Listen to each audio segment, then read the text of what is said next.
Deuteronomy, chapter 23. If a man's testicles are crushed or his penis is cut off, he may not be admitted to the assembly of the Lord. If a person is illegitimate by birth, neither he nor his descendants for 10 generations may be admitted to the assembly of the Lord. No Ammonite or Moabite or any of their descendants for 10 generations may be admitted to the assembly of the Lord. These nations did not welcome you with food and water when you came out of Egypt. Instead, they hired Balaam, son of Beor, from Pethor, in distant Aram Naharaim, to curse you. But the Lord your God refused to listen to Balaam. He turned the intended curse into a blessing because the Lord your God loves you. As long as you live, you must never promote the welfare and prosperity of the Ammonites or Moabites. Do not detest the Edomites or the Egyptians, because the Edomites are your relatives, and you lived as foreigners among the Egyptians. The 3rd generation of Edomites and Egyptians may enter the assembly of the Lord. When you go to war against your enemies, be sure to stay away from anything that is impure.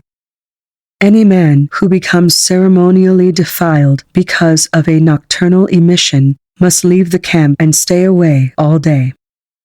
Toward evening he must bathe himself, and at sunset he may return to the camp. You must have a designated area outside the camp where you can go to relieve yourself. Each of you must have a spade as part of your equipment. Whenever you relieve yourself, dig a hole with the spade and cover the excrement. The camp must be holy, for the Lord your God moves around in your camp to protect you and to defeat your enemies.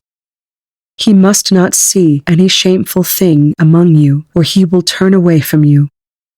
If slaves should escape from their masters and take refuge with you, you must not hand them over to their masters. Let them live among you in any town they choose, and do not oppress them. No Israelite, whether man or woman, may become a temple prostitute. When you are bringing an offering to fulfill a vow, you must not bring to the house of the Lord your God any offering from the earnings of a prostitute, whether a man or a woman, for both are detestable to the Lord your God. Do not charge interest on the loans you make to a fellow Israelite, whether you loan money or food or anything else. You may charge interest to foreigners, but you may not charge interest to Israelites, so that the Lord your God may bless you in everything you do in the land you are about to enter and occupy. When you make a vow to the Lord your God, be prompt in fulfilling whatever you promised him, for the Lord your God demands that you promptly fulfill all your vows, or you will be guilty of sin. However, it is not a sin to refrain from making a vow. But once you have voluntarily made a vow, be careful to fulfill your promise to the Lord your God.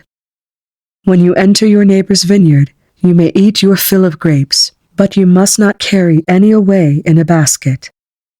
And when you enter your neighbor's field of grain, you may pluck the heads of grain with your hand, but you must not harvest it with a sickle.